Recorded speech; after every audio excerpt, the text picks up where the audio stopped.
Good morning, everyone. I'm sitting here by the pool. I'm not sure what all you're going to be able to see, but I'm feeding fish, and I have some news. Yay, good news. The tilapia have had babies. All these little fish are no longer minnows. They are baby tilapia. The minnows are still in there. And basically how I determined this was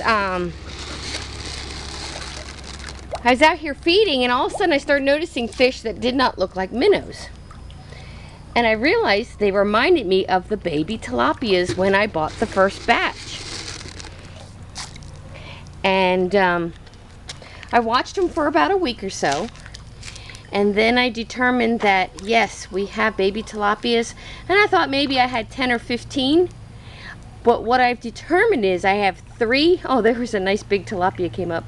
I have 3 age groups, and there's the catfish. He's up. 3 age group of tilapia, and some are about almost 2 inches, some are 1 inch, and then some are just little skinny babies yet. And there may even be a 4th age group. So I think once we get some of these guys caught, we'll have a better idea. We are going to try netting some of these guys and getting a better idea of what we have and what we don't have. I even want to, when we go to move, which we're in the process right now, I want to net as many of these minnows as possible. Because of these minnows, we have absolutely no mosquitoes from this pond. If you watch, we got a lot of movement going on because they're still feeding. There's a catfish.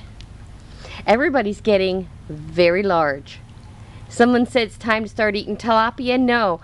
What I'm going to do is keep the adult tilapia breeding and start considering, as these babies get bigger, harvesting them for cat food and dog food, as well as people food. And I may even cook some down to feed to the chickens. Yes. Your chickens are little mini dinosaurs. They're omnivores, so meat and protein and greens are very important to chickens, just as they are to us.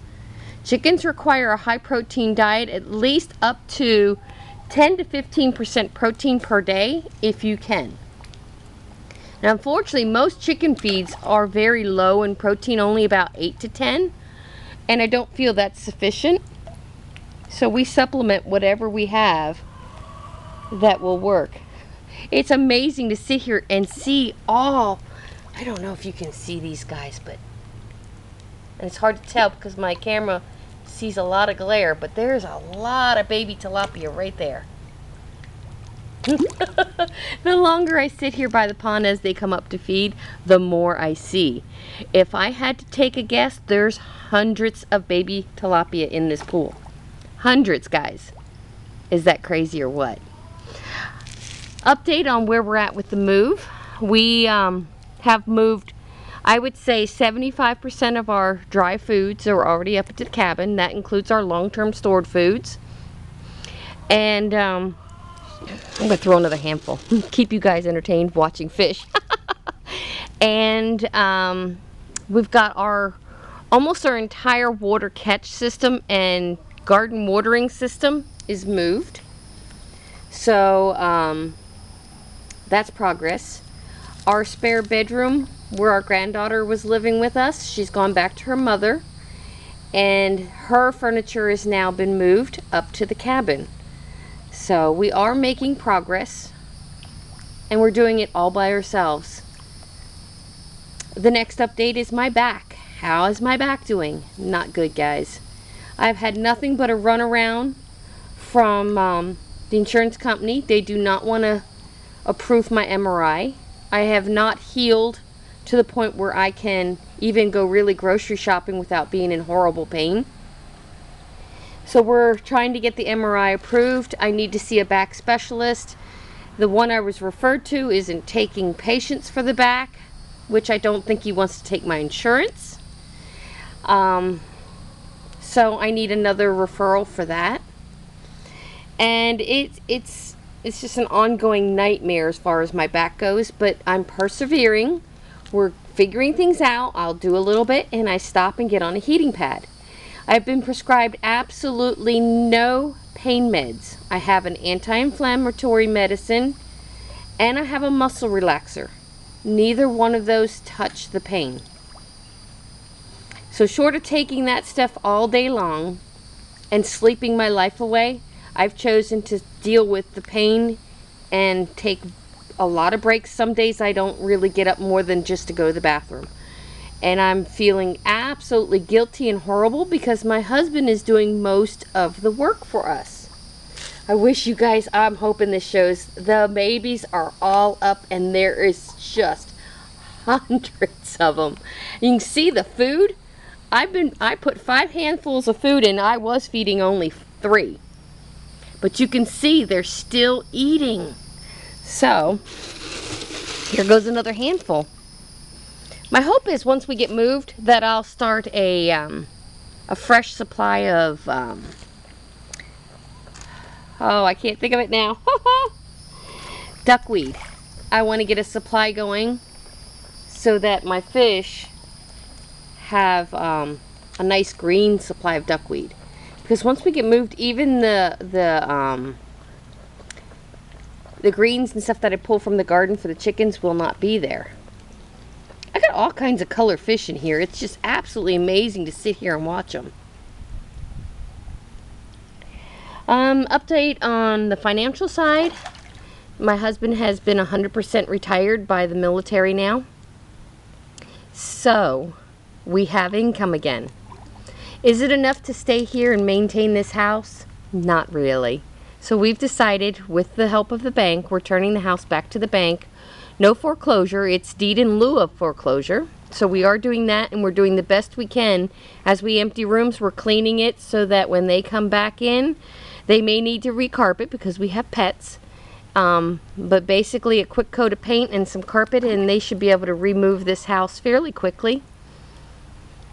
So that is our game plan, and we are in contact with them on a continuous basis to let them know that yes, we are in the process of vacating the home. It will take us a little while because we're doing it pretty manually. We don't have any help, unfortunately. Isn't that amazing when you have adult children and you have no help? It just blows my mind. But it is, they have lives too, so it is what it is. And downsizing, some of my downsizing technique is pretty much everything that was in our attic here is going to yard sale. Pretty much half of what we had in the garage is going to yard sale. Our philosophy, if you haven't used it in a year or two, with the exception of tools, it goes to a yard sale. My clothing, I had a walk-in closet half full of my clothes filled to the brim. And my decision to downsize the clothing was anything that does not fit or that I really didn't care for because it wasn't comfortable to wear. I have been bagging that up this morning, and it is going to a little shop here in town called Helping Hands. And you might wonder, why not Goodwill? Because Goodwill really is not helping people. This Helping Hands, if you have a fire or a natural, like a water leak, whatever, and you lose all your clothing, Helping Hands lets you come in and pick out everything you need for free. Goodwill does not. So I support the stores that support the people in need. And that's where all our stuff that we will be donating will be going to that little shop. And one of the other reasons is when my granddaughter needed clothing when she was still living with her mom, that shop helped her reclothe my granddaughter every year. They would donate the clothing that didn't fit. And look at this, all this food is gone. Holy moly. Anyway, she would donate the clothes that my granddaughter would grow out of, and they would allow her to get other clothes for free. To me, that says a lot. So that's one of the reasons I support this little shop. If you could only see these babies. I hope you guys can see this. Yes, there's still minnows in there, but the minnows are not near as noticeable now as the tilapia babies. And you see my adult tilapias are coming up. And I was getting concerned because I hadn't been seeing the adults come up to feed, but when it gets boiling hot out here, they love to cruise the surface, but that's the time of the day I'm not out. And I come to realize they were probably on the bottom tending to their young. They were breeding and hatching eggs and just taking care of the babes, I guess. And I think the reason we're so successful with the breeding of the tilapia is because, you know, I put all these plants in. Well, some of the pots actually fell into the pool, and I have not gone in to retrieve those pots. So they've used those as their breeding grounds, which works out perfect for us. You know, I can't ask for a better setup than this. These tilapia are not even a year old, and they've already bred. At least 3 pairs have bred, and that is amazing to me. We will have more fish than what we'll know what to do with. And here I was planning, okay, we'll get up to the cabin, and we need to get fishing license. We need to start fishing to supplement our meats and stuff. Guys, I don't think that's going to be a problem. Give it another 5 or 6 months, and these babies will be to the size where we can start harvesting them. That is just awesome for us. I may even have to go into business and start selling them. Alright, I'm running out of time. I've jabbered long enough at y'all, and I'll try and keep you updated, but things are going really good. It could be better with my back, but you know, we make do, and we're trying to stay positive. And have a blessed day. Ask any questions you want. Don't forget to like and share and subscribe. It helps me. I don't make a whole lot of money, but I do make a little bit, and that money is going towards anything I need on a personal level. Because I'm giving away all my clothes, I'm going to have to buy more clothes that fit me properly. So if you want to help us in any way at all, watch the commercials, like and subscribe. God bless and have a wonderful day.